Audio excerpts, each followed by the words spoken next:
What's going on, Mike McCain? Where you coming out of? You're in Brooklyn, Yes, sir. I'm calling from Park Slope, Brooklyn. Park Slope. Such a good area. If you can, just give a little kind of background who you are, what you're doing, what you're up to. For sure. Yeah. So my name is Mike. Primarily right now, I guess, the co-founder of a project called Catalog. It's a music NFT platform that we can get into. My background is in product design, product strategy. I produce a little bit of music here and there, and just been doing, I guess, like design more holistically on like a brand level and visual level, but also research and again product strategy, and that's kind of what I do for most of my days these days. Yeah, nice. And sounds like you have a quite a healthy balance of left brain and right brain in your noggin there. I guess so. Yeah, I don't even. I guess like I try to split between a little bit. It's always actually been like kind of a challenge for me to separate the two or like kind of decide because I feel like if you're super like creatively brained, maybe like creative leaning, less intellectual, it's easier to be in that zone if you can stay in that zone and like move into it and really like embody it. But I like kind of wavering between, but it's sometimes challenging to like find that delineation and get into either or, I guess at the right times. But Yeah, yeah, nice. The tell us like kind of your origin story because I feel like it's really interesting the background that you have and like what led you to where you are now. I know that you said you're a founder of Catalog, co-founder. Um, so much interesting stuff around the NFT and Web3 and in that space has been developing and um, would just love to know how you arrived here, like the path that it took. for sure. Yeah, it might help to get like just a brief overview on Catalog for those not familiar. Catalog today is a digital record shop and music community for fans to listen to, discover, and directly support artists they love. So those one-of-one records are NFTs on Ethereum, and artists collect 100% of sales on records they sell on Catalog, as well as set a self-selected secondary royalty that they collect on every subsequent sale. That's where we are right now. We'll kind of get into where we may be going.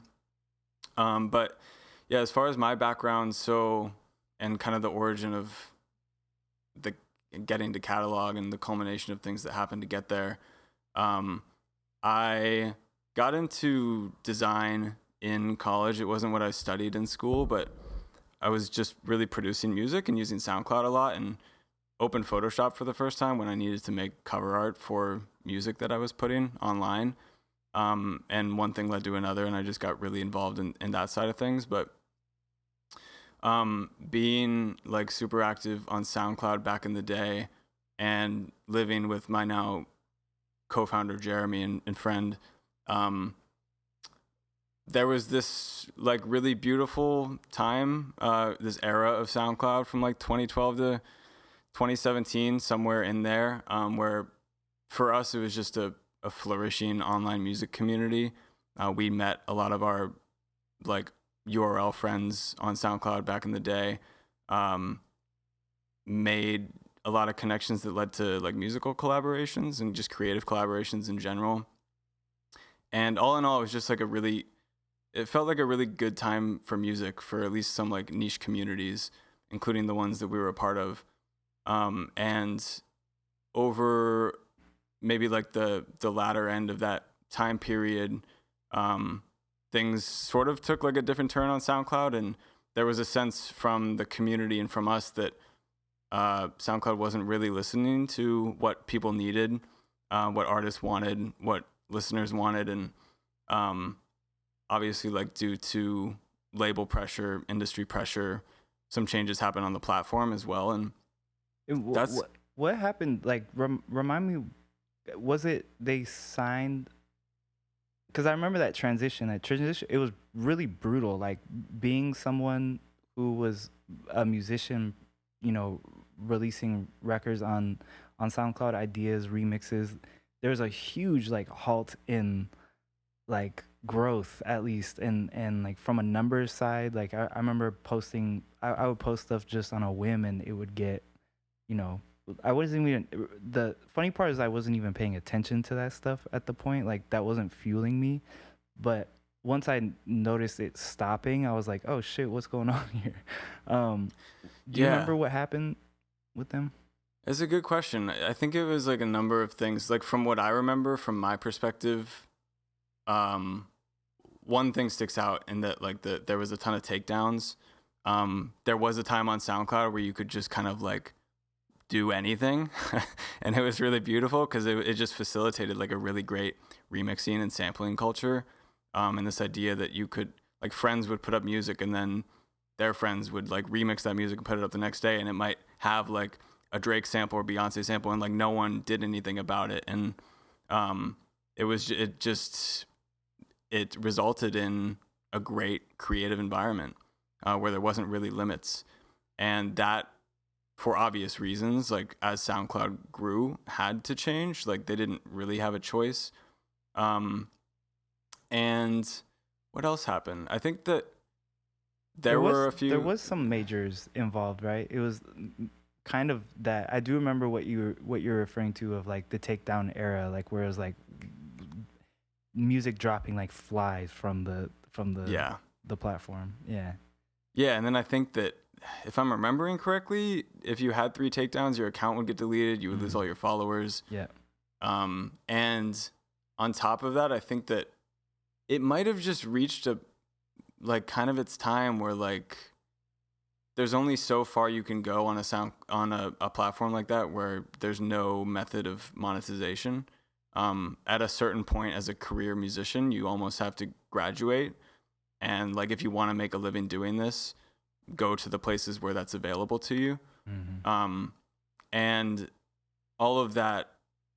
And yeah, I don't know exactly what deals they signed behind the door with labels, but um, all of that I think resulted in just the community kind of fizzling out, like 2017, 2018, and I don't think we've had like a environment that has kind of been recreated in yet. No, I don't think so either. I haven't seen it. At least that to that like extent. And kind of what were you kind of listening to in that era? Like who are some of the That's a folks you were good listening to? question. A lot of, well, let's see, like Mr. Carmack sticks out as like a just a legend of that era. Sam Gellatree, a lot of the selection heads, including yourself. Um, and who Thanks else? for I mean, saying there's that. so. I'll Venmo you later after this. There's just so much good music. Like I have DMs. I was going through DMs like a few weeks ago, old Mm. SoundCloud DMs, and DMs to like Masego way back in the day. Wow. Uh, Lindsay Lohan, I feel like, is a icon of Yeah. that era. Yeah, I remember that. A lot of Kind of names, just that like like that yeah. beat scene, electronic kind of Mhm. R&B, kind of this blend of everything. It was like that future sound that wasn't really, um, it it hadn't really been like spotlighted before, I don't think. Mhm. Mhm. Um, and I think part of it is like it came along with, it was good. It was well timed with this era of just like everybody having access to a computer and a lot of people having access to a DAW, whether they ripped it or bought it or whatever. There was Mhm. just so many people making music on their computers, and there was a platform that you could upload that music and with like a great community around it. So anyway, like getting back to the origin story. So the community was kind of fizzling with SoundCloud, and we would always ask ourselves, like, what is SoundCloud doing, like, in their offices? Because nothing was happening. They didn't have like really basic features for a really long time, like queue functionality or the kind of basic things that you would expect from a music platform. And it was around then in like 2016 that we started ideating around like what might a better music platform look like, not only on a listening and discovery level, but one that made it easier to support artists And yeah, we were in school. I was doing some design stuff. Jeremy is a developer, and we wanted to like just try our hand at doing something. And we had like kind of grandiose ideas for a brand new music platform that would kind of rival SoundCloud and emulate a lot of its features, but do a little bit more on top of that. And at the time, we were really obsessed with this idea of micro tipping. So if you like a song on SoundCloud and that sent 50 cents, $1.50 to an artist, what might that do? Or even less. Like I think it was more around like 10 cents, 25 cents, 50 cents. And so we started looking into how we might make that happen as like a singular feature for this new platform that we were thinking about. And it became clear pretty quickly that wasn't possible through like traditional payment methods, like a credit card, because there are fees that just if you're paying $1 for, that's not even like a microtransaction at that point, but if you're paying that much, about a third of that is taken out for credit card fees. And to find that out, was it just like kind of pretty surface level research, or was this like, were you kind of digging into all of the existing platforms for the most part? I think that it probably took us like way too long to reach that conclusion. I think it probably could have been service level research. But it was so early in like just building anything or ideating around anything to be built. And it was part of figuring that out was kind of building the whole brand and ethos and idea around the project, and then kind of running into that wall. But we were really into that idea, and it was around this time, like 2017, that on like another side of the origin story. So I had bought Bitcoin in 2013 with my brother. We spent like a few $100s and got a little bit, sold it at $1,000. So it's long gone now. But then in 2017, so I had a Coinbase account. I think I had bought it on Coinbase. And in 2017, just like on the computer doing whatever, happened to go back on Coinbase. There's 3 coins on there now. It's Bitcoin, Litecoin, and Ethereum. And in April of 2017, just like on a whim, not thinking through it that much, not even doing that much research, I bought a little bit of Ethereum. And then I took a trip overseas and I didn't have internet for like 2 weeks and came back in May. And that small purchase that I'd made had like quadrupled in price. And I think like many people get into this space through speculation, like that's how they might find an entrance.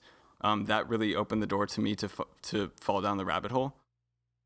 And I had graduated at the end of 2017, December 2017, and really at that point made a commitment to work in Ethereum, really work in crypto, without taking on any other job. Like I was doing all this product design work on the side, and had fallen down this rabbit hole, and there was nothing that was compelling to me outside of this industry and like the opportunity and design space that it provided. So I graduated, and for the first like 3 to 4 months after I was out of school, I would just scroll CoinMarketCap and go through every single project on the top 100, top 200, go to their jobs board and hit them with a cold email. And I applied to probably like 50 to 100 different places before I got rejected from Coinbase, and then I landed an internship at an organization called MakerDAO, which TLDR is one of the earliest like decentralized finance DAOs. They make a stable coin called DAI, so it's basically a currency that's pegged to the value of the US dollar. And yeah, it was like super grateful to get an entrance into the space through that, and that grew into a full-time role, and I ended up working there for about 3 years before moving on to Catalog. But it was in that early phase of applying to jobs where I'd just graduated that we kind of returned to the idea of this music platform. And Yeah, like I said, like really wanted to boil the idea down to its essence so that we could actually build something, keep it small, and get it out the door. Um, and so we really focused in on this idea of microtipping and saw an opportunity to do it now through cryptocurrency. At the time, this was feasible on Ethereum, 25-cent transactions, which unfortunately is no longer the case. But No. um, that's what we did. So we built a 24/7 radio called Loft Radio. It was a lo-fi hip hop radio where you could tip artists directly in 25-cent increments as their music came on. So we worked with all these artists, got them set up with Ethereum wallets, facilitated over a year something like $2,000 in tips. It wasn't anything profound, but for us, it was a way to get something out the door, and prove a concept of like new ways of exchanging value between artists and fans. That was kind of our first foray into the space of Web3 and music. And I just want to like just say like such a before its time type of concept. I feel like a very I'm curious too with these artists. Like, what was the process you reach out? Were they skeptical as fuck about it, or were they like what was the conversation like when you're like, hey Mr. Whatever, join this? Like, what was that conversation like? That's a good question. It wasn't easy because it wasn't necessarily a very compelling sell. Like, we'll put your music up, it'll be streamed on a radio for free, which is cool, I guess, for exposure, and you might get some tips here and there. You might get 25 cents. You might get 25 cents. You might get 50 cents. Yeah. And they really, yeah, I think that the most anyone made on Loft was probably like 20, $30. That's amazing though, man. Like to construct something from nothing into like something of value, whatever the value is. I think is a great feat from my view. Yeah, and it's cool to look back today because some of those artists we have on catalog today, and they're using those same wallets that we set them up with a year and a half earlier. Wow. The thinking behind Loft was it was built at a time where lo-fi hip hop was kind of having a moment on the internet. At any given time, there was like streams on YouTube that would have 30 to 50,000 people listening in, and we're not particularly like lo-fi diehards or anything, but we saw it as like a good opportunity to prove the concept of if we can take all these people that are listening to music in this one spot and give them kind of a curated environment with the same kind of music, with a chat room and a tip button and this whole kind of like vibe and aesthetic around it. And every single artist has a wallet address and can be tipped as their music came on. Like, might that be a step in the right direction, or can that kind of like kick off something that grows into something bigger? And so that was the idea. And I think that we always knew that Loft was a stepping stone to something greater. But it was really important to us to just get something out the door, because you need that momentum. You need to like just build and ship something and see it exist in the real world to be able to continue moving. And looking at a project that's too big and like the finish line isn't in sight, it can be difficult to actually execute on. So there's also something really, really important about condensing an idea down to its core essential needs versus like the queue feature or the play, like whatever it is. Like, just really, the idea is to focus on the music and then have the fans focus on the music too. So there's value in like executing on that, but like really sticking with that idea and keeping it very simple. And at what point were you guys like, well, let's not spend any more time on this? Like, what was that moment like for you? Yeah, so we had worked on it for about a year, and this was like late summer 2020. Mm-hmm. where we had pretty ambitious ideas for what Loft could be. We imagined Loft growing into this network of curated listening spaces with all different kinds of music that anybody could curate. And eventually, like as a curator, if you're facilitating discovery and tipping, then you can actually like gain income from that as a curator. So we wanted to grow into this huge network, and when we took time to actually look at what it would take to do that with the infrastructure we were built on, it just wasn't feasible with our broadcasting infrastructure specifically. So we were able to take a step back, and being at the time still working in Ethereum and like having a close finger on the pulse of what's happening. NFTs were kind of bubbling up a little bit. Social tokens were there was a little bit of chatter around. And when we took this step back, we were just kind of reassessing like where we were at, where the space is at. How might we do something with more impact now that we've built this thing, we've got it out into the world. And looking at the NFT landscape at that time in late 2020, still kind of early, nowhere near having its moment, akin to what it is today. But there wasn't really any space for music NFTs. All the NFT marketplaces that existed at that time were focused around visual art, which was cool to us as a proof of concept, but wasn't, again, to us as individuals, like very emotionally compelling. And so, at least as emotionally compelling as music. And so we saw just a really good opportunity to provide a space for music to shine in this space.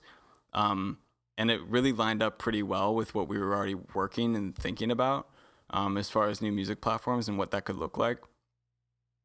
And so that's what we set out to build, was a space for music to really shine and spread its wings in the NFT space, and to put a focal point on the music itself. And we've made like very intentional design decisions to focus on the music, like not allowing moving cover art or visualizers. It's one of the most frequently requested things, but you run into kind of a roadblock there where the shiny things are what get the most attention and not the audio or the music itself. And not only, like, I think that we're building in Web3 and we want to innovate in Web3, but from the very beginning, we've wanted to explore what a new music platform can be more generally. We look at the landscape today of DSPs and see that it's just really homogenous and boring, and everything is built the same way. Every major music application looks the same. The discovery mechanisms are all built very similarly. And it's such a big design space. Like, we can build something more interesting and try more experimental discovery tools. The UX is great, but there's just so much more like room to explore, and it gets even more exciting when you're building on on rails where every piece of music has a wallet address attached to it, where attribution is baked in, and where kind of revenue mechanisms are built in. There's just so much more to explore. And the last point is, like, there's really not a space today, and even catalog today, like, we still have a long way to go, but for music to be presented in a way where it has proper context, I think music has been largely stripped from its context in the landscape today, and just providing more room for images and stories and people, and that really, really important context around a piece of work that just doesn't have room to exist on applications today and is often overlooked, is a role that we would like to see ourselves serving, and more so in the future. Yeah, nice. I really love the fact that you guys don't have moving thumbnails on there, because I could absolutely see that becoming like every other single marketplace that there is for NFTs, where it's like very lots of shit going on, and then from a design standpoint, it feels very timeless. I just want to say that. Appreciate that.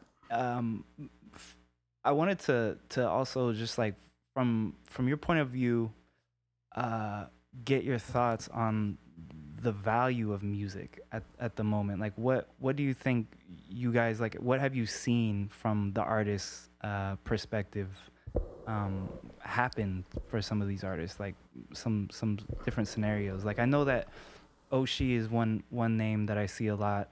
He's a producer, coming from the SoundCloud era. Yep. The Yep. homie Abjo, who's also very active. Yep. Um, there's certain names that come to mind that are amazing musicians, amazing artists in their own right, and have been really leaning on this catalog.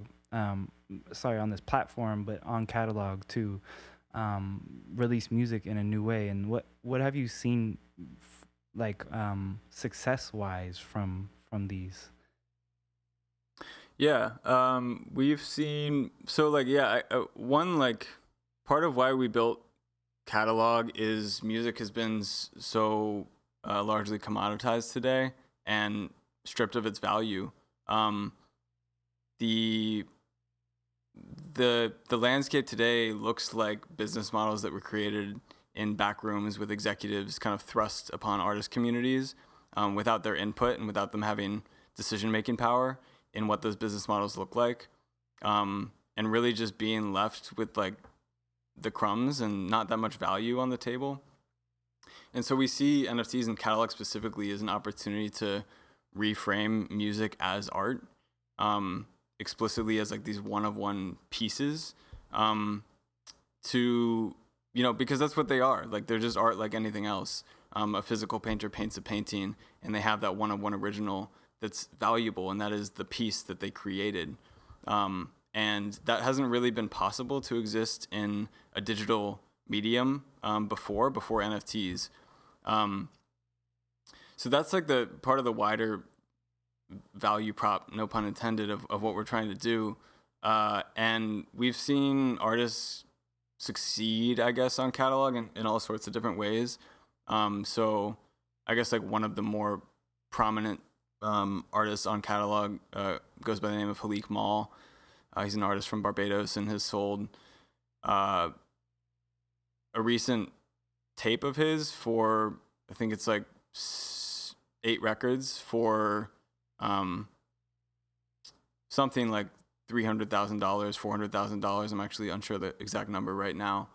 And that's just music. That's music being valued as art and being purchased. He makes music, he mints it, and it gets collected by people that feel an emotional resonance with that music and with the artist and what he's doing. Like you said, Abjo, Oshi.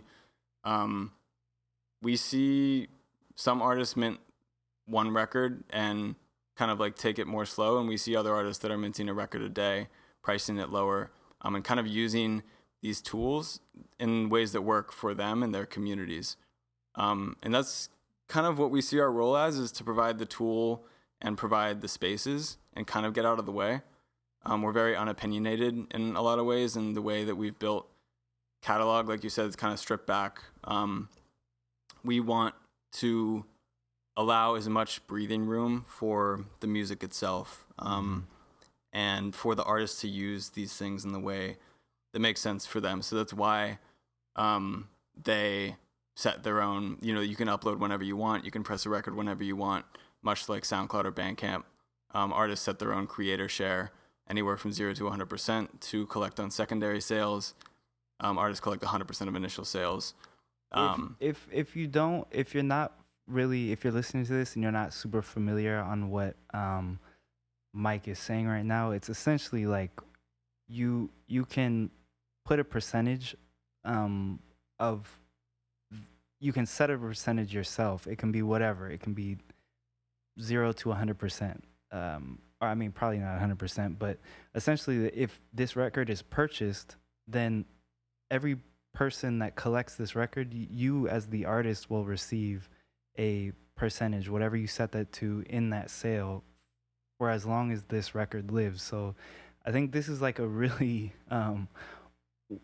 when my dear friend Derek Taylor got me involved and kind of like scooped me into the mix. Shout out Derek. Shout out to Derek, great man. that was one of the things like you were talking about earlier that that really opened my eyes to the potential of this for an artist, from my point of view, like someone who is making music, who has been traditionally releasing music in the traditional way, digitally.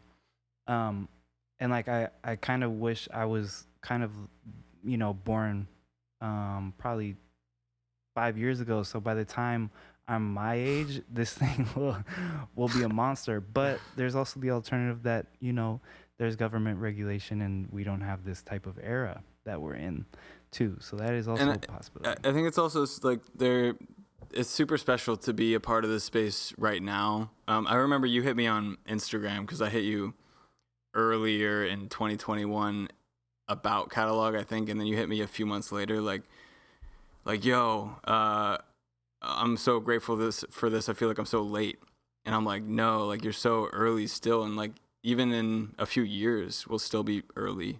Yeah, when you mentioned buying Bitcoin in 2013, I think back of where I was in 2013 and like what I was investing my money in, and I was literally I just got out of college and I was working at a feature film place.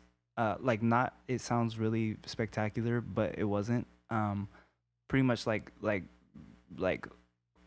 really hardcore labor inside a really big dark room with a bunch of machines and graduates. So like it's hard for me to fathom that this was going on then. Like I had no zero idea. And back to your point about like feeling like I'm late. I think I'm realizing that more now. I think at the in the moment I was like, holy shit, like there's a lot going on there. I mean, there's a lot to understand, and I think there's a big, it's very clear how big kind of the gap is between, folks that kind of know a lot and people that like where the spectrum is, I guess, in the knowledge of the space. And I often hear a lot like people that are kind of in it saying that they don't know shit about it. And I'm like, damn, if you don't know shit and now you're teaching me about all this shit, then how much more is there to know? And I have a few friends like that. I'm sure you know a plethora. Um, but I did want to ask too, like, do you know how many music NFTs exist at the moment that are out in the world? Yeah, that's a good question. So we're just about to cross 1,000 on catalog. Um, and I guess it depends if you're like counting, because you can, for people listening, like you can make an NFT that's a one of one, and you can make an NFT that's a one of 10,000. So if we're calling that one music NFT, there's under, I'm gonna botch the number. There's under 50,000, which is still like really low, and I think it's actually way lower than that. Significantly lower than that, actually. Like probably under 10,000 or somewhere around there. And so yeah, it just goes to show like how early we are, and what's special about being early is the kinds of like how the communities manifest today. There is an intimacy to a lot of communities around platforms and around artists. The fact that like we can have this conversation is no big deal. Every like founder or art or like major artist or anything else can hop in a Twitter space and have like very real conversations about like moving the space forward in real ways. Because it's small enough now and it's so underdeveloped that each one of these conversations, whether it's a podcast or a Twitter space or a discussion in a Discord community, they all actually like make meaningful progress on and shaping how the space grows and how it develops. And so like the more, that's why I just get so excited when really great artists come into this space and when really great thinkers from like the traditional industry come into the space, because one of those people can have such a significant impact on like the real growth of music NFTs.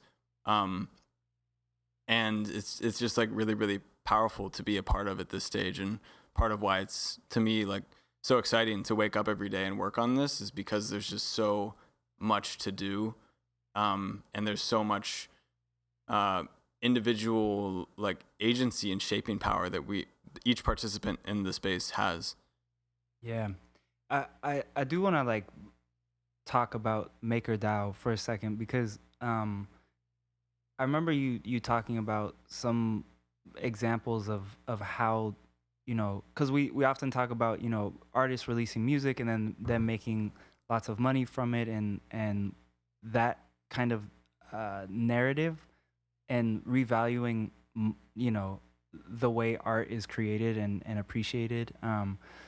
But for those that kind of are still, you know, either on the fence or curious or just like, you know, I think when it comes to crypto, there's like a very dark perception on it, and Yeah. um, I want you to kind of shed some light on like MakerDAO and like examples of use cases of that currency, because there's some Yeah. really interesting shit. Like I sorry, and just real briefly, like I think that there, you know, is a way like when you kind of look below a little bit below the surface and kind of those rails that you were speaking of earlier, like having these ideas and you can kind of transfer those into this kind of larger I don't know, it's a really deep complex area, but there's a lot of potential for like global change to happen and exchanges between people in different countries without any kind of barrier, which I think is like a really fascinating and exciting thing for us to have right now. Yeah, yeah, absolutely. I think like that's where I started, was like more on the finance side of things, and really where, I mean, it's called cryptocurrency, and like where Bitcoin started is, this is a new form of permissionless, globally accessible, a universal shared state of truth, but globally accessible permissionless currency that anybody in the world with an internet connection in theory can use, and that is really, really powerful, especially like it's maybe like harder to, I think it takes a little longer to land for people like us who like grow up in the US, where the government is stable, the currency is stable, there's trust in the US dollar as a store of value to an extent,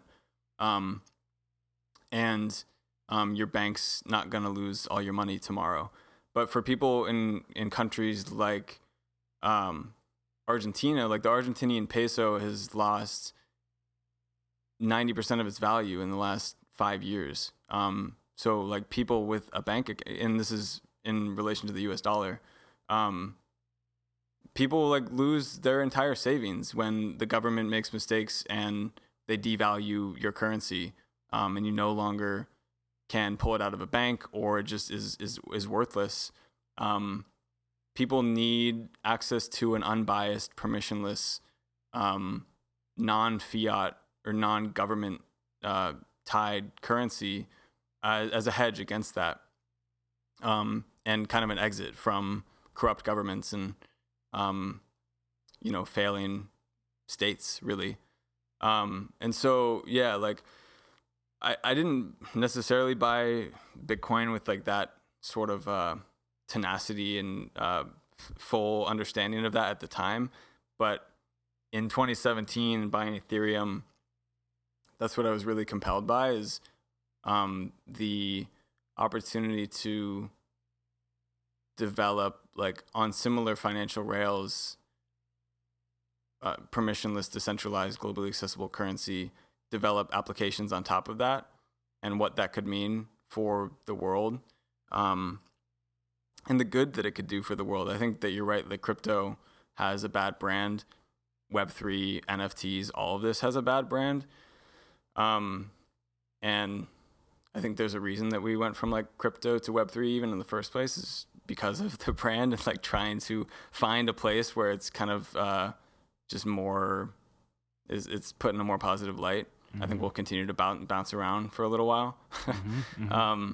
But yeah, on the Ethereum front, um, it's a development platform on these financial rails. And in kind of looking for a job after I had graduated, again, like I said, I was looking at all these different places, and when I found MakerDAO, I found it particularly interesting. So MakerDAO, at a high level, is a decentralized organization that basically has built a protocol around the minting of a stable coin called DAI. Um, this was kind of in response to, Bitcoin is a hedge against, failing governments and failing currencies, but it's also a really volatile currency where you might have savings in Bitcoin that are worth 15,000 one day and 10,000 the next because of the volatility. And part of the early motivation for DAI is to build a equally decentralized currency, but have it stay stable, and pegged to the value of the US dollar. So if you have $10,000 of DAI and you look back at it in a year, you're still going to have $10,000 worth of DAI. And the way that Maker works is really novel and interesting. So it's almost like a two-sided thing. So DAI is minted, all DAI is backed by real assets. So in the beginning, you would put up Ethereum into what's called a smart contract. So you would lock your funds, say $1,000 worth of Ethereum, into the Maker protocol, and the protocol holds those assets. And while it holds those assets, you have the right to mint some amount of DAI with those assets backing that DAI. And so now you have this stable currency. You didn't have to sell your assets, but you have this stable currency that you can transact with. You can buy more Ethereum. You can use it as a stable currency in your day-to-day life. Not that that's entirely practical right now, but that's kind of like the theory behind it. And that alone is like a really, really powerful mechanism where we had employees in, for example, Argentina that couldn't really like accept that they would be paid in their local currency because they had no trust that it would be valued the same way a year from when they received it.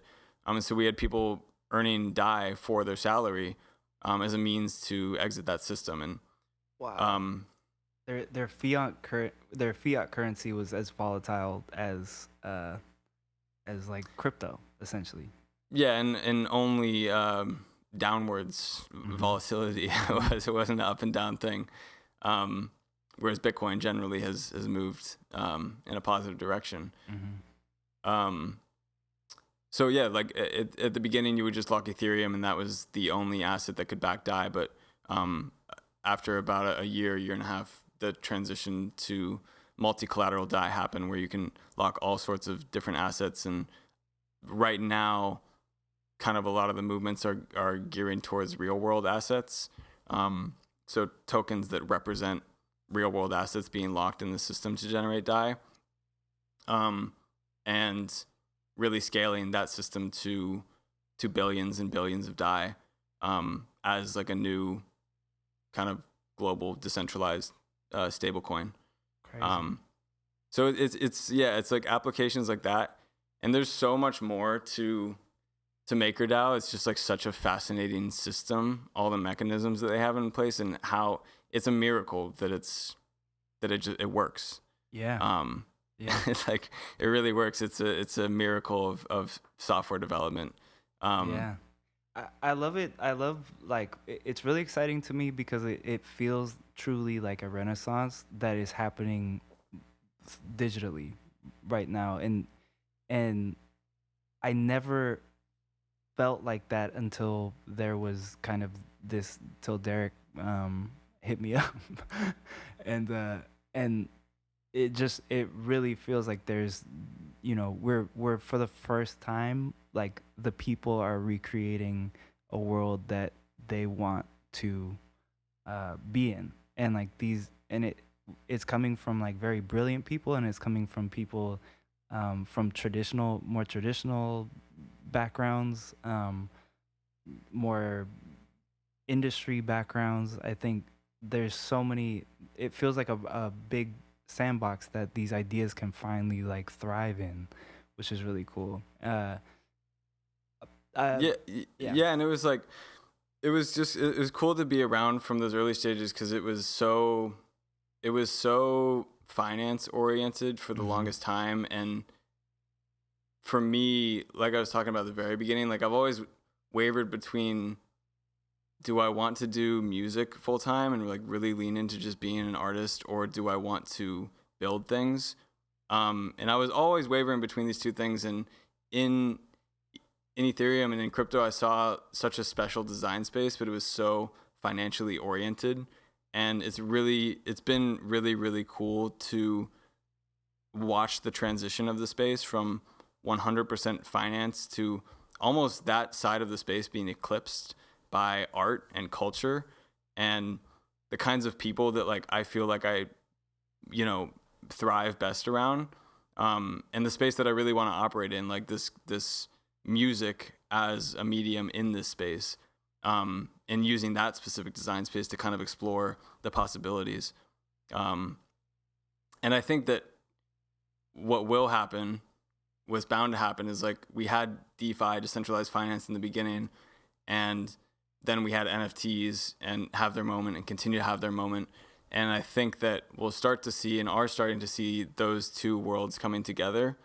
Um, and that is going to be like a really exciting phase of NFTs too, I think, because yeah, it's just more and more kind of like design space opening up exponentially. That's been cool to watch.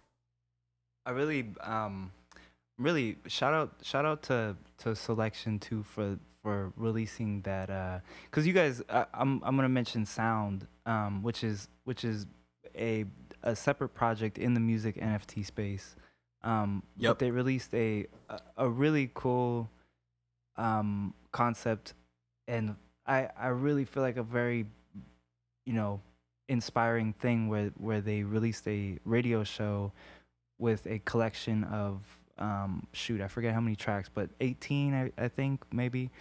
Something like that. Yeah. Yeah, and it was split, the sales were split 18 different ways. And Yeah. It was a radio mix. yep. Like a Joe created this radio mix, whatever it was, 18 different artists, and each artist in the mix got paid out. And I forget what they did. They I sold, think it was 80K. okay, yeah, 80K. Yeah. Yeah. 33.3 ETH maybe. Yeah. Yeah. Um which is insane, like instantaneously. And that it sold out within minutes, I think. Yeah. And so like that goes to show, like I also, trying to wrangle Joe onto this podcast, and we're gonna talk about it. But shout out to him and the team for developing that, and that just goes to show, like I really feel like it's interesting you brought up SoundCloud in that era and Selection, because I do feel like Selection was kind of built for a space like this. And what I've been really big on in the past, I would say 2 to 3 years, maybe 4 years, is really leaning into the independent side of music, and like the the amount of uh, opportunity for artists to like release music in this way. I know that there's a ton of people that are like, when they hear the word NFT, they probably judge you. And then there's also some that are like, "Ooh, I'm curious, but I'm a little shy." Um, so I think like this whole type of thing is just reshifting how artists can approach their craft, um, and also just how even like these collectives can operate, like the Selections, and not sure of other ones off the top of my head in the space, but maybe the Park potentially, but that's more Yeah. like a label, I feel like. But like leveraging community, I feel like that's one of the biggest corniest words in the world, but it's a word that makes a lot of sense for what it means, and in this Yeah, space it seems to do well. absolutely. I couldn't agree more that selection is like so well suited for this space, being so community oriented. One, and also just putting on incredible artists really early in their career. Like Selection's track record is just so strong, and I think that that's what we're gonna start to see is like just like you had your like I don't know Chance the Rappers kind of like make their career off of SoundCloud. We're going to see artists make their career in Web3 as like a Web3 native artist, and that's where there's so much opportunity right now too because um, you don't have to cater to the playlists or the whatever else. You don't have to move the hook up in your song, kind of like shift your sound to fit a certain sound, and you don't have to go through the motions of Web 2 industry that I think people are just really tired of. And there's no way to really differentiate yourself, and there's so much like marketing and knowing people, and so much less of a focus on the music itself. And in this space right now, there's just like there is such a focus on the music itself, and there's an opportunity to just be authentic to who you are and be authentic to your art and put it out into the world. And if one person, if it resonates with one person, you have an opportunity, you have a fan there, and then you have an opportunity to continue to release your music in that way and hopefully make a living with it over time. Um, and yeah, I think community is a big part for artists today, for better or for worse. Like I think some artists are really well suited to do that and build community or have an existing community that they can leverage. But at the end of the day, for us, like we want to get to a point where artists can just make music and make a living from it and not have to worry about everything else. And some artists don't want to build like a community or put those efforts in, and that's okay. And that should be an option for artists. At the end of the day, it's about the music and allowing people the space, the financial space, the mental space to be able to focus on the art and put it out into the world, and have good music be discovered organically, without having to jump through all these hoops and know these people or send these emails or whatever else. That's where we want to get. So I think it'll take some time to get there, but yeah, just exciting. Nice, man. Yeah, I'm such a grateful user of catalog. I just to put it into perspective too. I sold two records back when Ethereum was on the higher end. And what really put things into perspective for me was the kind of having the Spotify like year in review, the Spotify Wrapped come out, and then look at what I made from DSPs throughout 12 months and uh what what was made through catalog in essentially 2 months. And I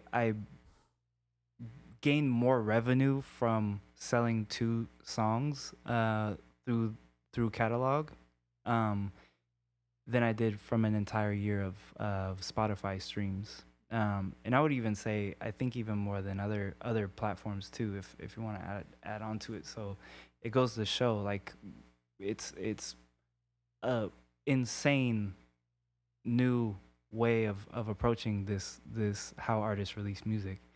Um, how much has catalog to this point kind of accrued for the artist community?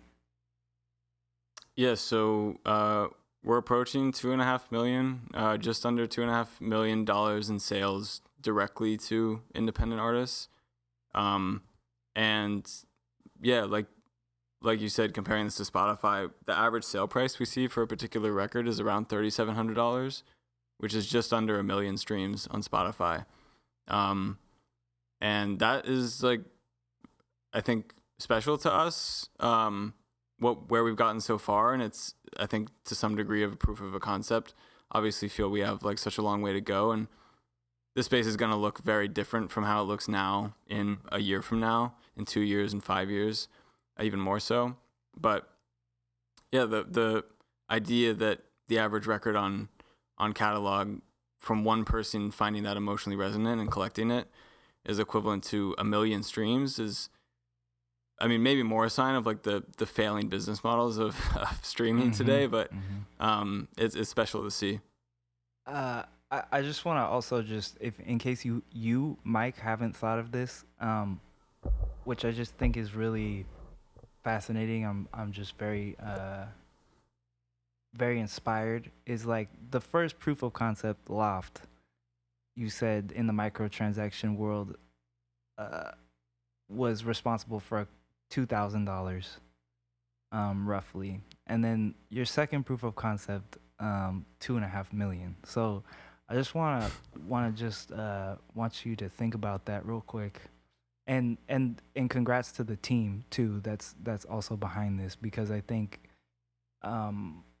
that's groundbreaking, and a true testament to, from ideas becoming reality and manifesting and changing lives. Um, Appreciate that. Yeah, And shout out the team. shout out to the team. That's family. Oh yeah. Love.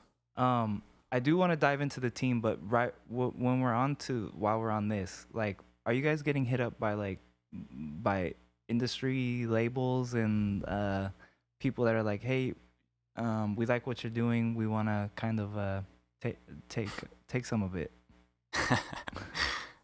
We get contacted by, I guess, all kinds of people. We really focus on independent artists. That's like where we feel well suited to serve a need.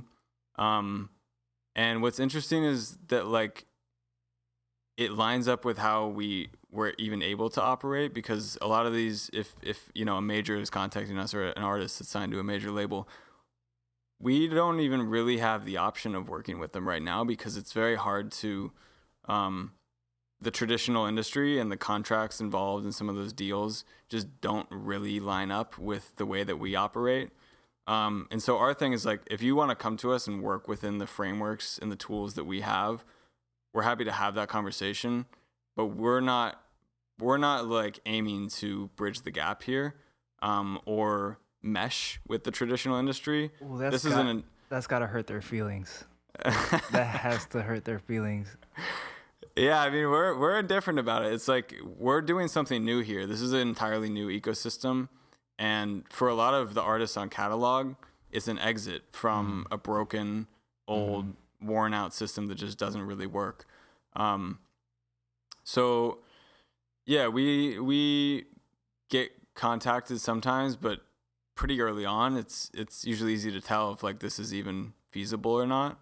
And to us, it's just a matter of, like, we'd rather take this approach of building this whole thing new and setting the right precedents and building systems that work, and then just them providing enough value for so many artists that people need to come over and they need to adapt, versus us building this thing and then kind of retroactively going back to the industry and saying, hey, please, can we fit into, these contracts or whatever else you're doing. Yeah, this is like a new game. It's a new ecosystem, and it's being built in a lot of ways from the ground up, which is super cool. Do you think the traditional industry is gonna, like, do you think they have their eye on you guys and are like, let's try to throw millions of dollars into making our own type of this? Yeah. So from what I know, like, a lot of the majors are throwing millions of dollars into R&D in this space to kind of figure out how it works for them. The thing is, though, it's just not gonna be built in like the right ways. It's a guarantee, because it really, like, can't be. Like, Spotify couldn't tomorrow do what we're doing, because it just doesn't work with their business models and their incentive structures and who owns Spotify. label's the same. It's just like not really an opportunity, and that's part of why we started with 100% to artists. One, like, we want to set the bar as high as possible because the precedent has been so poorly set in the past. And so let's start there and set that precedent for the whole space. And that just doesn't work for like a Spotify or an Apple Music or anybody else. Like they need to have explicit, I don't know, it just needs to work within their business models that exist today. Yeah. So greedy motherfuckers. Yeah. You could say it. Yeah. Yeah, dude. It just lights me up, man. It lights me up. I think it's such a great approach and such a great like intentional way of going about it, and they're very similar to SoundCloud. It started off free and started out like free in the sense of like financially you didn't have to pay for it, but also free in the sense of like let's let the people just create something that they feel good creating. And then do you guys kind of worry or foresee any like cuz you know from the legal like the rights standpoint, it still feels like kind of a wild west in that sense. What are your thoughts on that side of it? Yeah, it's definitely still a Wild West. I think the problems, the legal problems that music platforms have faced in the past don't just go away in this space. I think we're like keen to avoid running into those issues, especially like litigation, as long as possible. And part of why we've been so like high touch with the artists that we onboard to catalog, and part of why we're pretty tightly curated is for up until a few months ago, we would get on a call with every single artist that we would onboard to catalog, not only because there are hurdles in this space and like learning curves to getting involved. There's a lot of layers to unpack and questions to answer, but just to like build those relationships and have those conversations and build in a layer of trust early on with our foundational community, where we have that face-to-face time to just like strengthen that connection, but also the layer of trust that provides gives us some, I guess, peace of mind that we can operate in a way that like there's a shared understanding of what we're doing here and also like the potential risks that exist. So I think it's an unanswered question in a lot of ways for this space. And interestingly too, like on the visual side of NFTs, the way things are moving, like there's a trend of projects going CCO or like Creative Commons, which means the assets can be used in any way by anyone, remixed in any way by anyone, and that's open for the internet to use. And that's a lot of the ethos, I think, of NFTs, but it starts to get fuzzy when you get into music, because there are these existing ownership structures and legal structures around music. Does that universal accessibility still apply? Can anybody play this music anywhere? And even with NFTs, like before the CCO movement, the part of the core idea is like the root NFT or the original NFT, the more copies of it are proliferated or the more it's shared anywhere, the more people have an opportunity to form an emotional connection with a piece of art, the more value is being driven back to the original piece. And to us, that's a compelling thesis, but how far can it go with music? And what does it mean if Coca-Cola like uses this piece of music in a song because it's adding value back to the original? Like, does that make sense? Does that not make sense? There's a lot of these unanswered questions that NFTs introduce, and I think music hasn't really kind of like grappled with fully yet. Super interesting. I've had a couple. I have a buddy out here. Shout out to Boom Baptist out in Austin, Texas. I when I sold my second one, I was like, hey man, I have to let's go, let's grab a drink. I need to tell you about this thing." And he was like, he was very skeptical. Like he was like, and especially from that legal standpoint, he was very um hesitant in that way. So it's like, so you're telling me like da da da da. I was like, well, yeah. I mean, you could just, yeah. It's that simple. But even, I just knowing how like kind of greedy the music industry is. I feel like it could it's a weird thing. It's hard to like lick your finger and tell where the wind is going in that sense.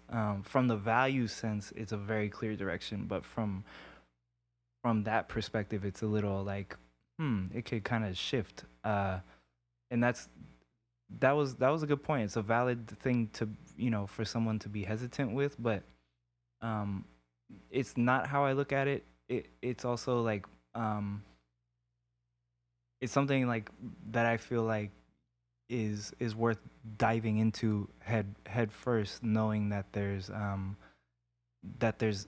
things greater than the music at play. Um, so that's I'm I hope, I hope you guys keep the head on tight, keep the head on right when it comes to these outside industry people, because I think, yeah, the spirit is very very pure.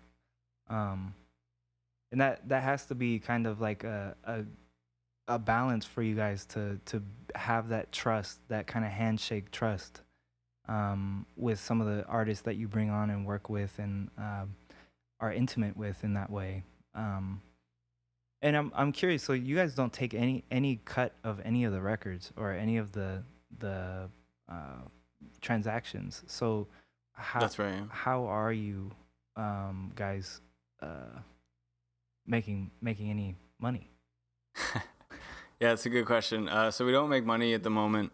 And going back to an earlier point, the idea was starting with 100%. One, to set the precedent, the Mhm. bar as high as possible, and two, we look at the landscape today and see business models that were created in back rooms and kind of thrust upon artists. And for us, that's why we don't have a business model. Is um, we want to work kind of with our community to find a business model that works for the different niche communities that are finding value in what we do.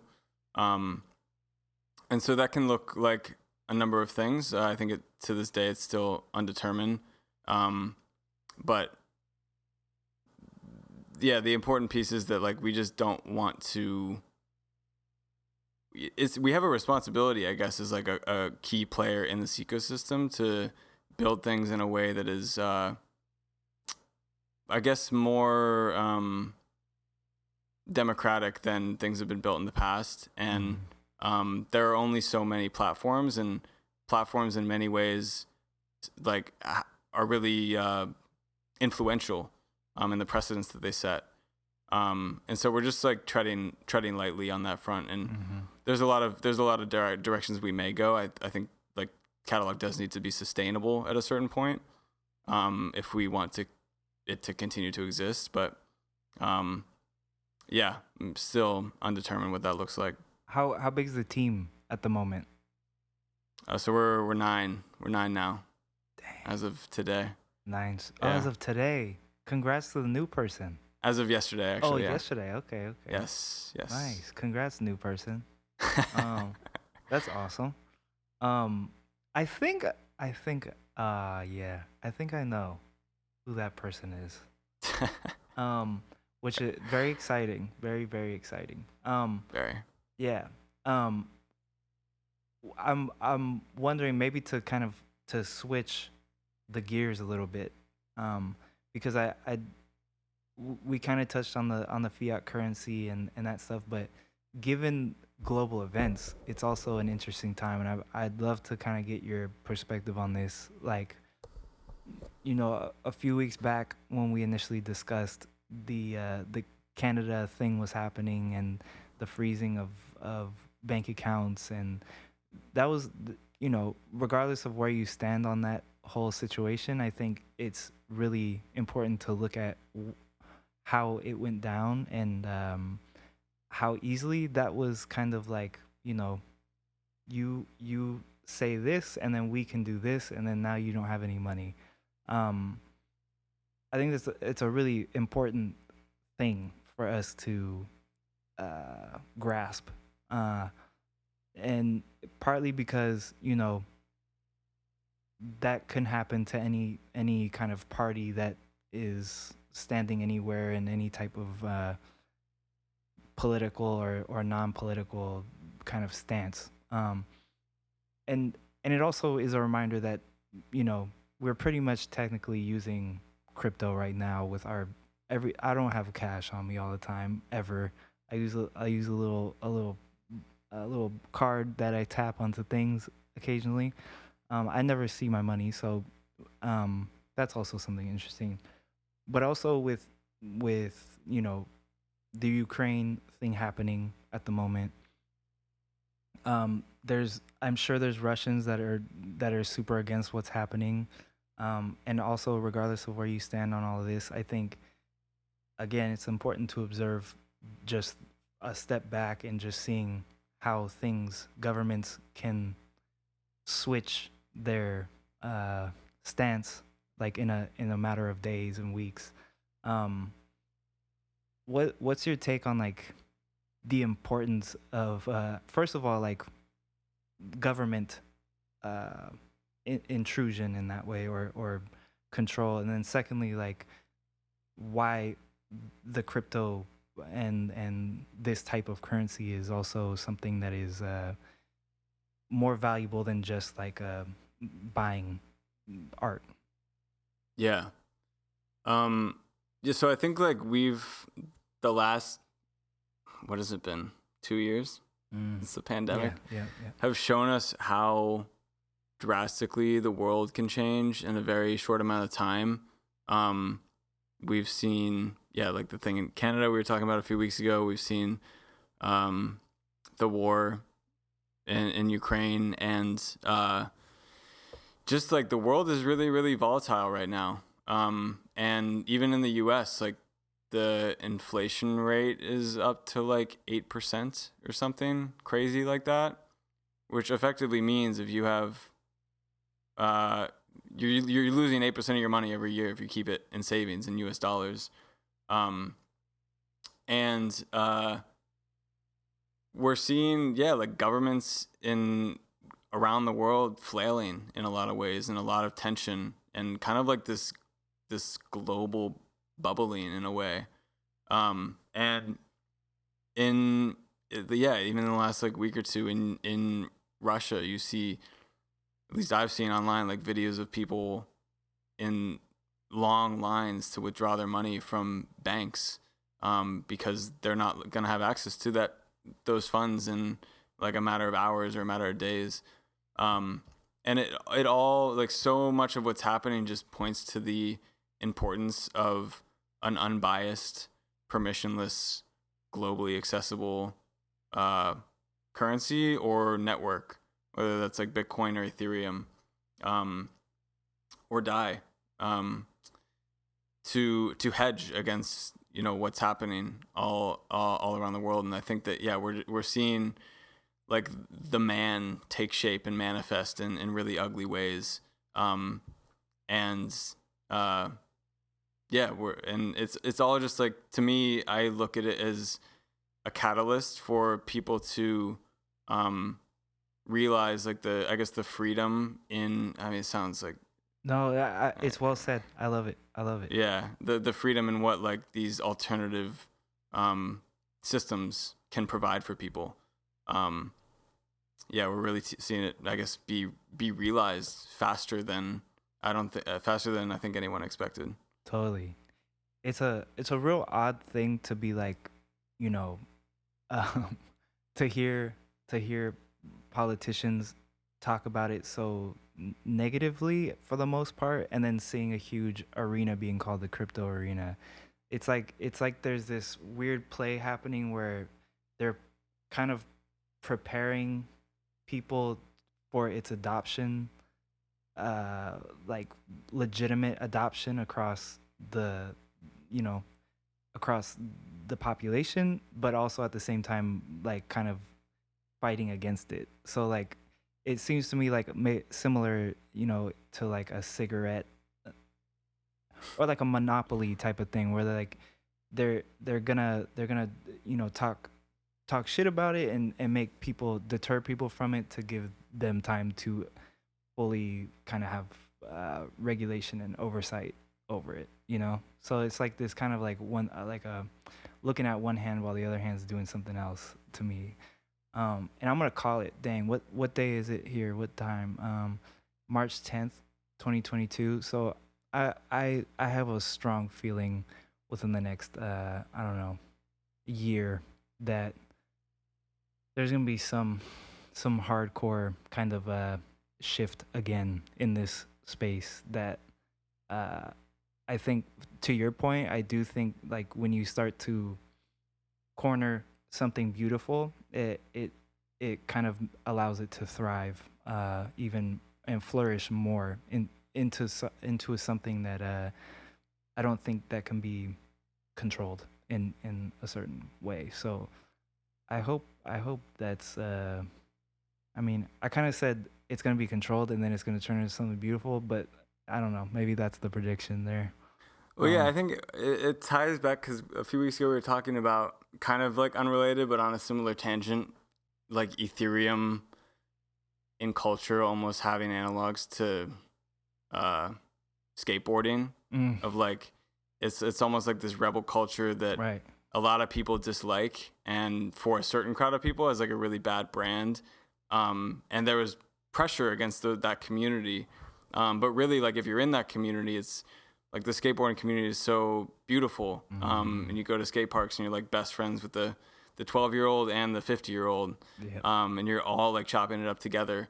And on top of that, it's like the whole process is about like trial and error and experimentation, and taking risks and just trying things.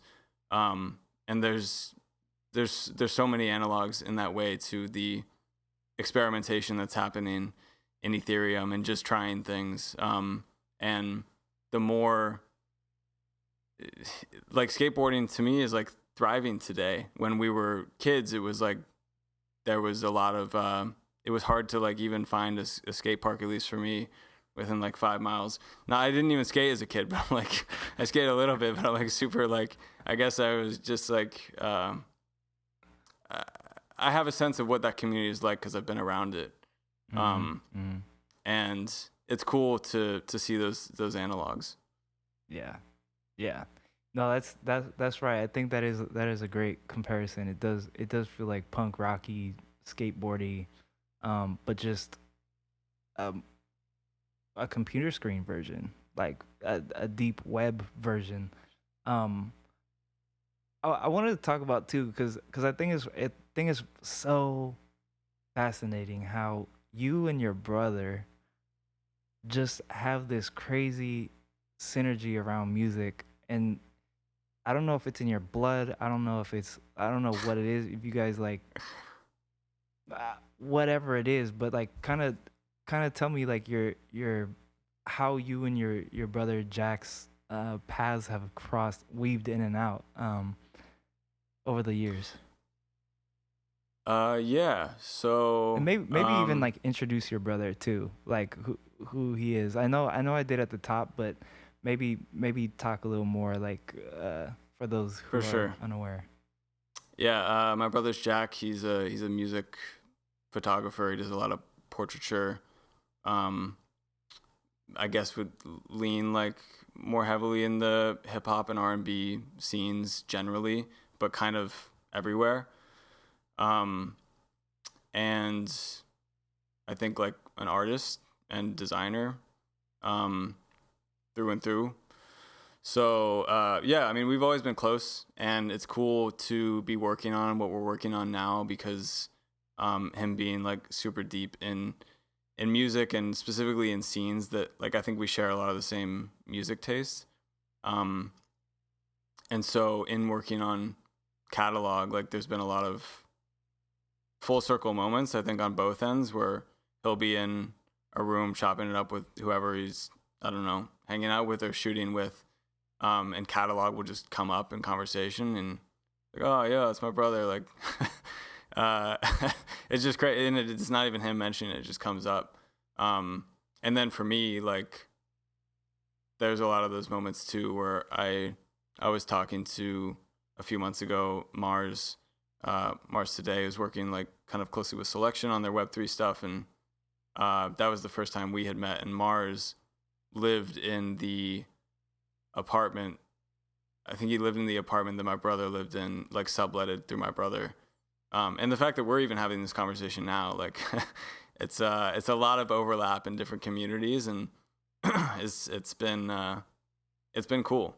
So we catch up pretty often now, and now he's kind of going deep on NFTs, so I can kind of be to some extent like an advisor in certain ways, and talk through some of the project ideas that they're working on. And that's what I've been wanting, this space. I've wanted this out of the space, like for this Ethereum space to move more in like have more cultural depth, and like we need more sauce and like taste and like good art in this space, because there's still like a long way to go, and there's so many people that are still turned off by this space, and so we still have a lot of work to do. But What do you think it is for your from your perspective? Is it like an oversaturation of keywords? Is it like people promoting themselves too much is not attractive to people? Like what do you think that comes from, like that turn off? I think those are two those are 2 points that aren't worth glazing over. I think that the media focuses on one, like the really big headlines, like Beeple sells a piece of art for $69 million, which no one can, like, that doesn't matter to anybody. No one can relate to that. It's not important. Like, Yeah, it's cool. cool. It's cool to say out loud. Yeah, it's cool as a headline, but it doesn't really go very far beyond that. For a lot of people, I guess. And there are a ton of buzzwords in this space, and there's like, in any permissionless system, just like the internet, you have good things happening and you have bad things happening. And bad actors often get more clicks, or like negative stories, and get more headlines. And I think people just have warped perceptions about what the space is, or view the space maybe monolithically, like in a single, they see a few headlines and that's all of NFTs or all of crypto for them. And it's like, I don't blame them, because there are just like, there's a lot to be turned off by in this space, but there's also really, really beautiful communities. If you find the right people and you find the right projects and communities, there's just so much to love about some of these corners and pockets, and there's so much good work happening. So I think it's really about like tapping in with the right people and finding your group in this space, and then seeing what's happening around them, and just ignoring the noise. Like, you have to ignore the noise and the really like the louder things happening. And if you can see the good in the space and just focus on that and work towards bringing that more to the forefront, that's what I think is most important, because there's no guarantee that, like, I think we all have dreams about what the space can look like in 5-10 years, but there's no guarantee that happens. It's going to take good people making good decisions and working in the right ways to bring the future that we want out of the space into fruition. And so, yeah, like, I want to encourage people to like get involved, like try to find the right communities and get involved, because you really can have like a strong voice and strong impact, especially at this stage. So one, like, if you don't like it and you're not interested, that's fine. You don't have to be. And to like if you're I guess passively interested, but you see a lot of things that turn you off about the space, there are pockets that you can find. There's a community for everyone, and there's a lot of really really great, promising things being built that are worth being excited about. And there's an opportunity to be a part of those conversations and be a part of those teams that are, or really as an individual, just help to push this space forward. Yeah. Yeah, that's you know, I think a really important takeaway there is like you don't have to be involved, but I do think that simultaneously, like when people are very excited about it, I think that's like a lot of people that I know, producers, uh, are very turned off by like the hype of it, but are not kind of interested in like the more you talk about it, the more they shut down, um which I think,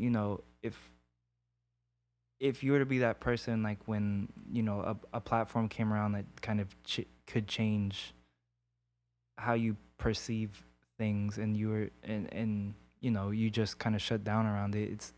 I also don't think they're like gonna be super late to it either, but as you said earlier, like many times, like this is very early. So um yeah, I would want to kind of be more in the court of like, I just hope whoever's listening, they are on the fence, that they just do research. I straight up just go to catalog.works and just look at kind of like how that functions if you're into music.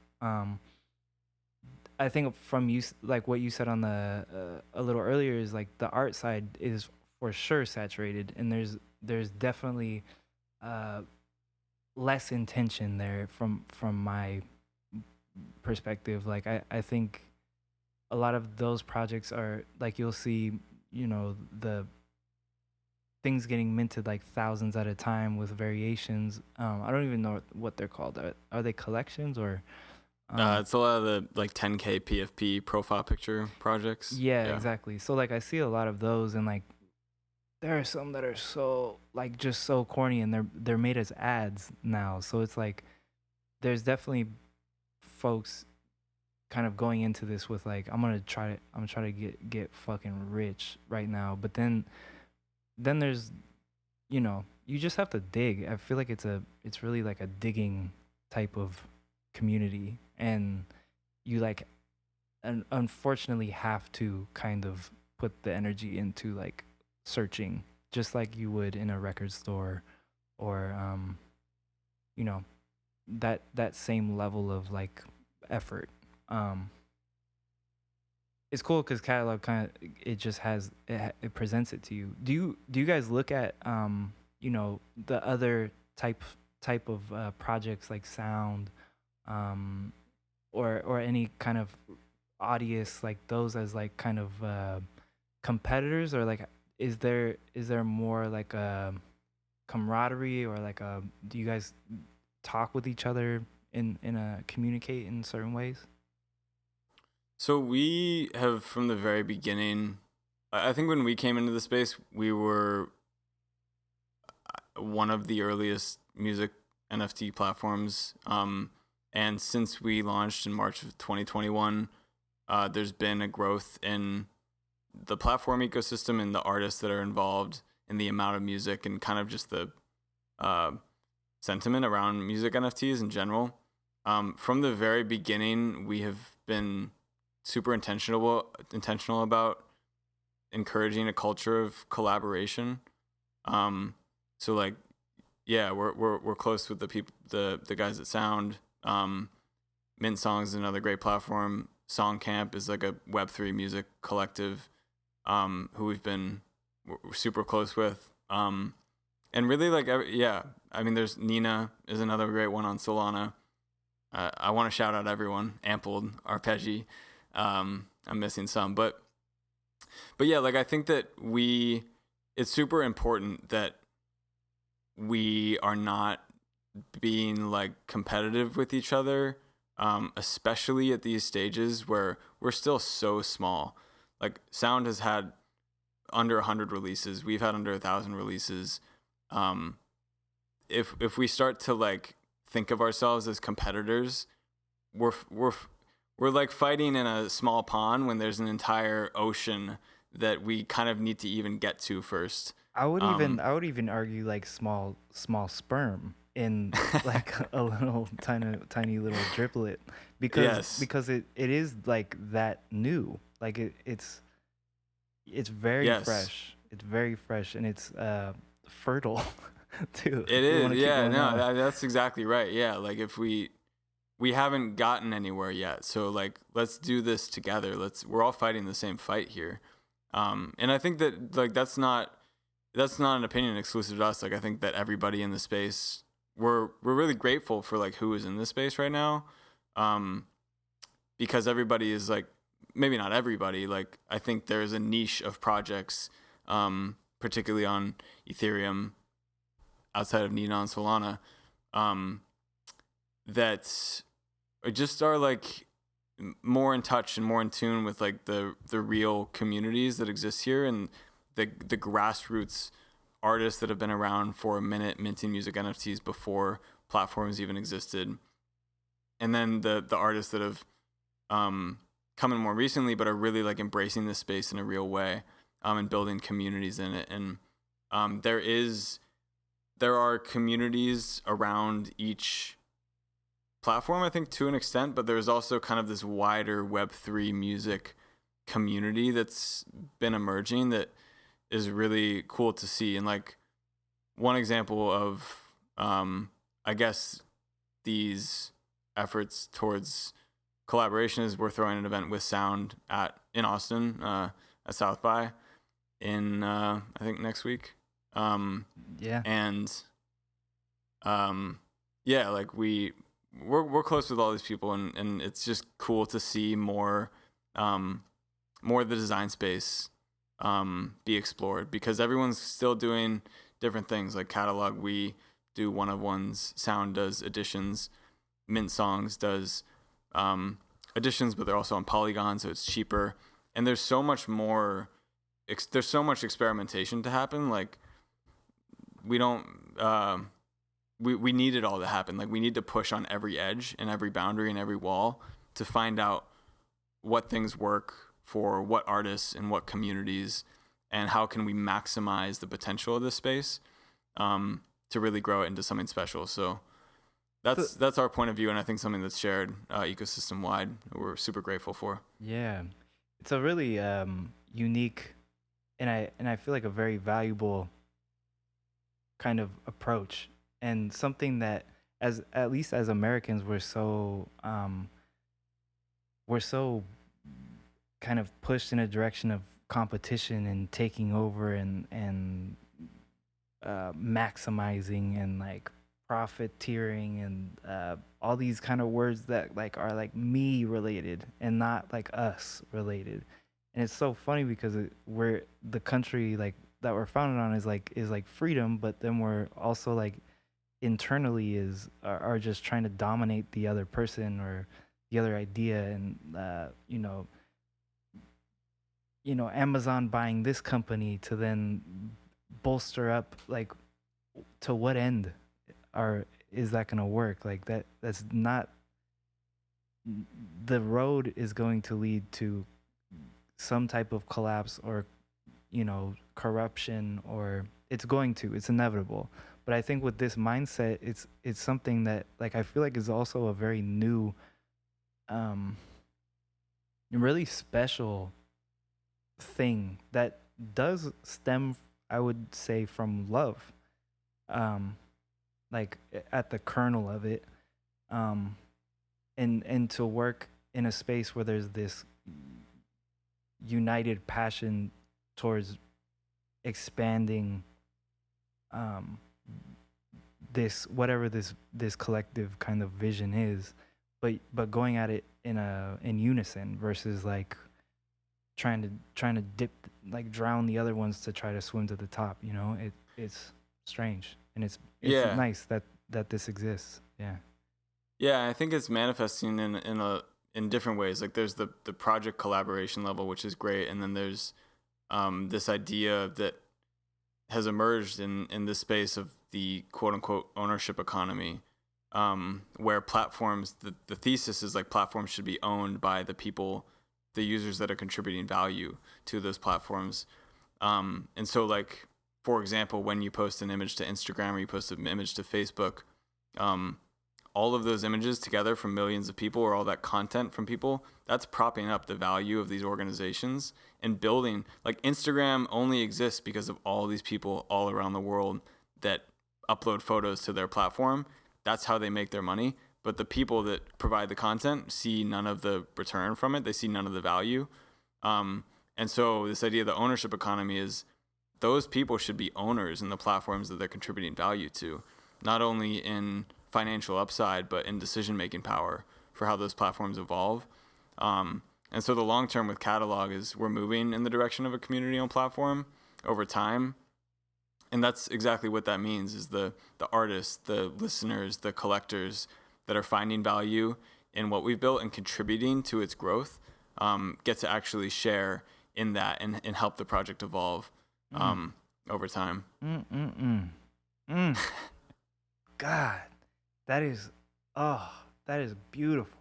That's such a beautiful thought, and such a shame that that cannot just be implemented into our reality, our day to day.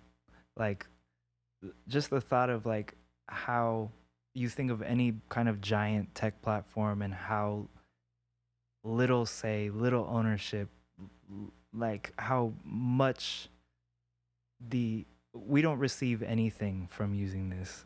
Yeah, I mean, you can monetize, of course, but and we talked about Spotify, where it's like, I don't even know if it's cents. I think it's like less than cents that you get per stream. So like, it's crazy. It's crazy that this is like, I hope it's held on to tightly and surrounded by the right people with the right hearts and the right minds, you know? Yeah, yes, 100%. And what gives me confidence is that in the resilience of these kinds of models is they're actually just they're smarter, like, ways of doing business. Like the incentives are there at the root level for shared ownership, because that builds network effects. It builds resiliency in a project when the ownership is spread amongst the entire community. And it's like the more that the project proliferates in these different ways, the longer it's going to be around, and the tighter the community is going to be to the project itself.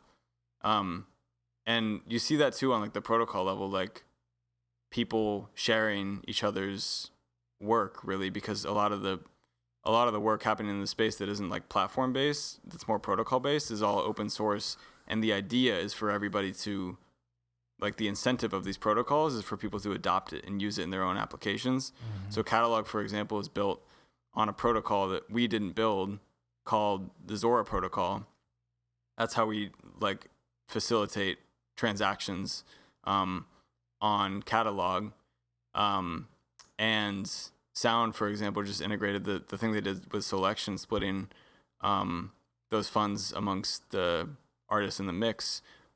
That was done on a protocol called 0x Splits that they borrowed, that was open source code and was meant to be adopted by platforms and other projects. And that's like the inherent goal of many of these protocols, is to like proliferate in these ways. And that's just a really, really strong incentive to be baked in at the root level, that I think can help, like, I don't know, lock in this future going forward. Mm-hmm. Yeah, and what's really cool is like you step back from the music, like you implement this into any type of idea or like project. Like it stems. It all kind of has the same kind of spirit behind it. It could be a health thing. It could be a music thing. It could be yeah, it's just yeah, amazing, man. I'm really feel fortunate to be around to witness all of these traumatic things, but also very like pivotal things as well. And shout out to my daughter who's gonna be 2 this next year, and Yeah. she's gonna be in a whole different world than I am. I'm gonna be the grumpy old man uh who can't identify know how to operate anything, you know, at that point. No, you're tapped in. You're good. Hopefully. Oh my You'll be gosh. hip. Yeah, I'll be hip. um dang, man. Dang. Um gosh. Such an interesting world that we're in at the moment. How are you feeling about kind of the future for artists? Are you feeling like you don't need to answer from like a deep level, but are you feeling optimistic or are you feeling yeah. I'm optimistic as ever. I'm just excited. I'm eager, I think, more than anything to see what's going to happen and to be a part of pushing this space forward as a team. Mm-hmm. Because like I said, like we're just so early, and uh, I saw a tweet today from Jacob, the founder of Zora, that said we're in the Netflix, what was it, Netflix like mailing DVDs era of Web3, which is entirely true. Like everything is still so primitive. The UX is still really really bad around like most Web3 experiences, and it's still so small. Like most people aren't in this space, and to be like enveloped in it, you see how much progress is being made on every level in so many different dimensions with so many different projects. It's hard to keep up with this space because there's just so much acceleration, and that just like it's foreshadowing what's to come. There's going to be the acceleration is going to accelerate, and the space is just going to continue to grow exponentially. And what that means is like hundreds of thousands of people pushing at every wall of the design space that exists here, and there's just so much opportunity in that notion. Define the design. Is this designing the idea? Is this designing like the color palettes? Like what? So yeah, I guess when I say that, I'm using that word a lot, like design space, as in the what, like the opportunities that exist to build in this space. Like we wouldn't be able to build catalog if it weren't for NFTs existing as like a primitive. And so NFTs in themselves are a design space to explore, which have unlocked hundreds of marketplaces, both like visual focused, music focused, tons of different use cases for artists. And the ERC20, I guess, like primitive is a token on a token protocol on Ethereum, which is an entirely new design space. Like you can design tokens in all sorts of ways, and tokenomics, and like financial models in all these different ways. And so when I say design space, I mean a basically like an ideation space where there's new infrastructure that we can build on top of. And the widening of that infrastructure is what's happening right now, and we're seeing more and more things being built on top of it. And that's what excites me, is everything that's going to be built and what's being built to support the things that will eventually also be built. So yeah, it's cool to be, it's cool and it's exciting to be kind of on the ground floor of it. Yeah. It's interesting you said the word crude, because that's exactly how I felt when initially kind of like getting into it. Like there's a lot of things, like there's one example, and shout out to this project Artiva that I believe you sent me, where it's like a project that you can build your own marketplace for free, essentially. Like you don't need, it's like Squarespace but for NFT marketplaces, essentially. Is that accurate? I'd say it's accurate. Yeah, build your own platform, really. Yeah. and like what's really interesting is like I love it, and shout out to them. It does feel like there is a lot of room opportunity for like uh everything's very slick and like beautiful and user friendly now in the current form of web. Like we've kind of like nailed it when it comes to that.